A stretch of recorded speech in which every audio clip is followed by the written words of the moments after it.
रात के 12 बज चुके थे। तनवीर इलाहाबाद से कानपुर पहुंचा बस से। उसके बस से उतरते ही एक अधेड़ उम्र का आदमी उसकी ओर हाथ बढ़ाकर बैग को थामते ही बोला, कहाँ चलेंगे बाबूजी? मैं रिक्शे वाला, दूसरे हाथ से रिक्शे की ओर इशारा करते हुए। उसके आवाज़ से ऐसा प्रतीत हो रहा था मानो दिसंबर की ठंड और भूख ने उसके गले को बैठा दिया हो। तभी वो भागता हुआ पहुंचा था अपनी सवारी के पास।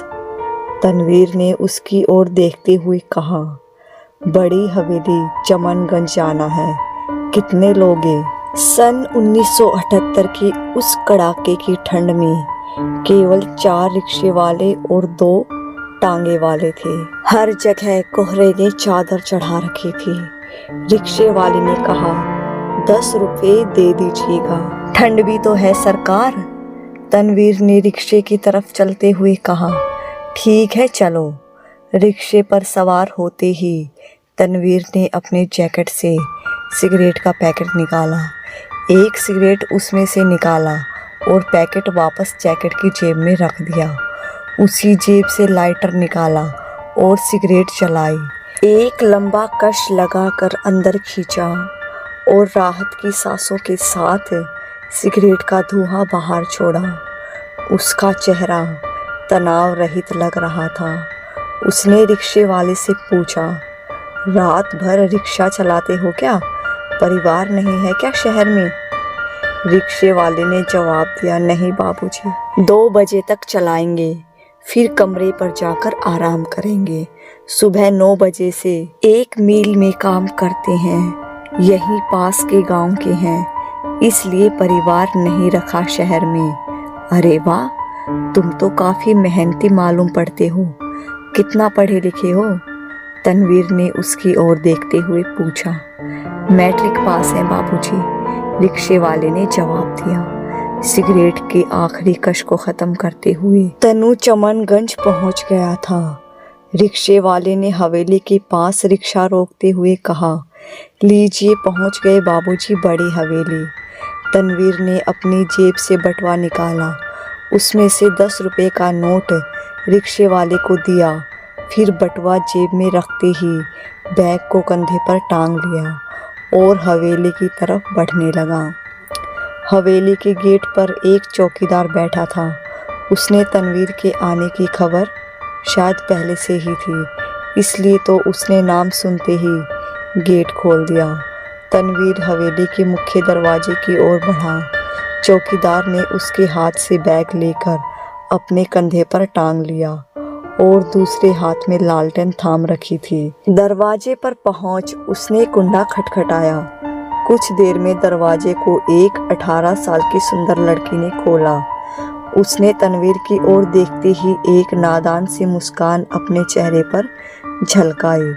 तनवीर भी उसकी ओर देखकर मुस्कुराते हुए बोला, तुम शहनाज हो ना, डॉक्टर अंकल की बेटी? अरे कितनी बड़ी हो गई हो तुम।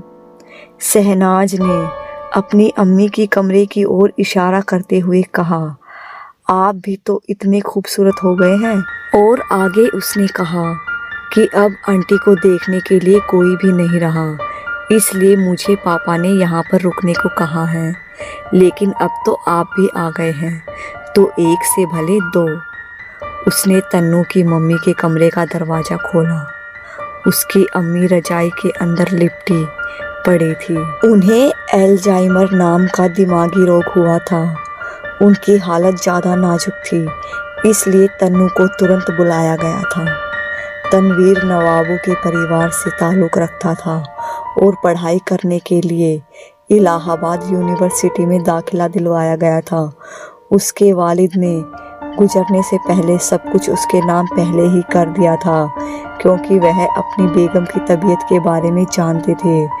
यूं तो तनवीर की अम्मी लखनऊ की हवेली में रहा करती थी, लेकिन अपने शौहर के गुजर जाने के बाद कानपुर की बड़ी हवेली में रहने लगी थी।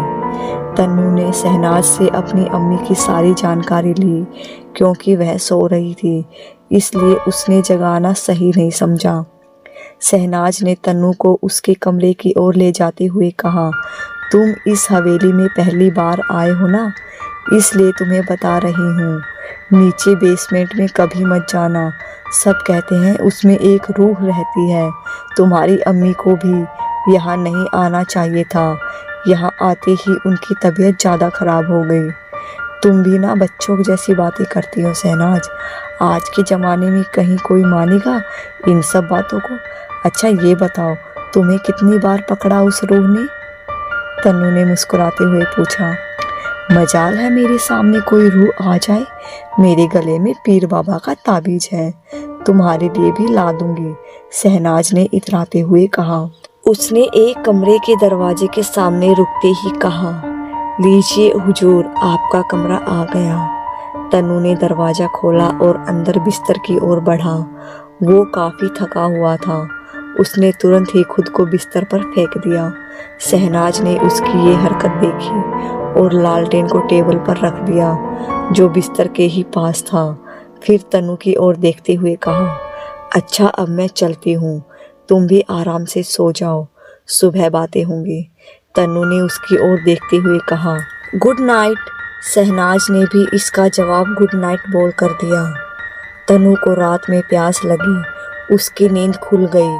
उसने घड़ी में देखा तो सुबह के 3 बजे हुए थे। वो बिस्तर से उठकर रसोई की तरफ बढ़ा। इतने में एक आवाज़ ने उसका ध्यान अपनी ओर आकर्षित किया। वो आवाज़ शायद बेसमेंट से ही आ रही थी। आवाज़ धीरे धीरे तेज होने लगी। ऐसा लग रहा था जैसे कोई अपने हाथों से दरवाजे को जोर जोर से पीट रहा हो।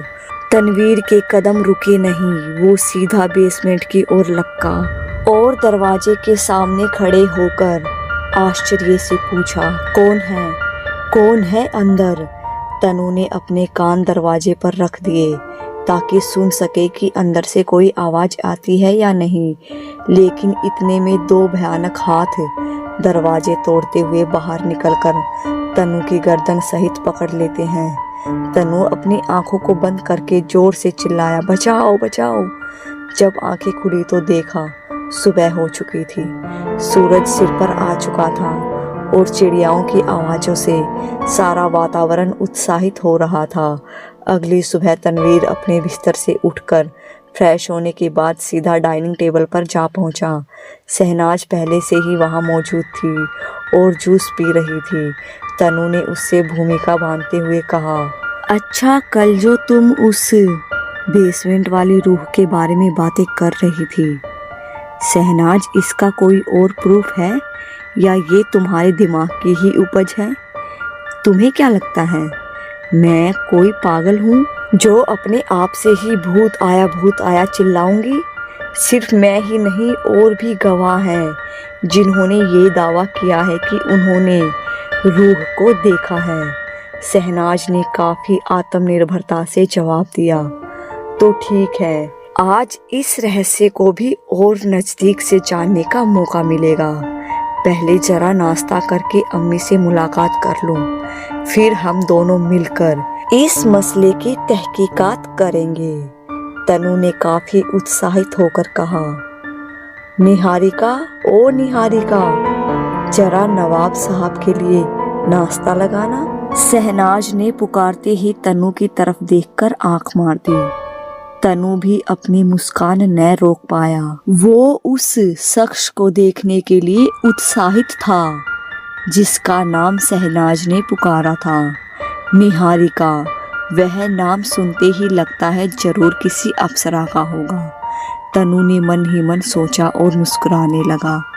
थोड़ी देर बाद एक हसीन युवती नाश्ता लेकर अंदर से आई। उसे देखते ही तनु के होश उड़ गए। वो भला की खूबसूरत थी।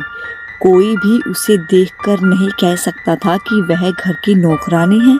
कटीले नैन नक्श, गोरा रंग, लंबा कद और गदराया बदन, उसे देखते ही कोई भी लड़का उसका दीवाना बन जाता। निहारिका ने नाश्ते की प्लेट तनु के सामने रख दी और साथ ही टेबल पर गोभी, आलू, मूली, मेथी आदि के तरह तरह के पराठे थे। तनु ने बटर नाइफ से थोड़ा बटर निकालकर प्लेट में रखा और सोचने लगा कौन सा पराठा पहले खाऊं। इतने में शहनाज बोली, ये गोभी वाला पहले खाओ। उसने एक गोभी का पराठा उसकी प्लेट में रख दिया। तनु ने खाना शुरू किया। वाह क्या बात है, ऐसा गोभी का पराठा आज तक नहीं खाया।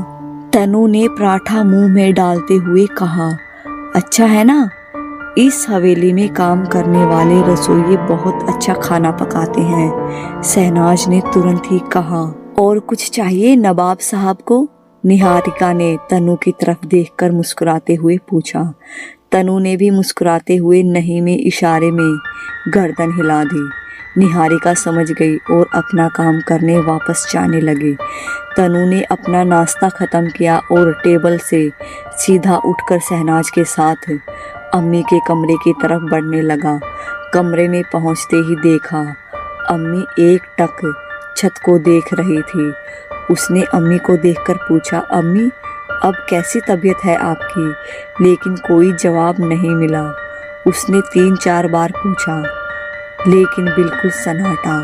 इतने में शहनाज बोली, मैंने सवेरे का डोज दे दिया है जैसा पापा ने बताया था।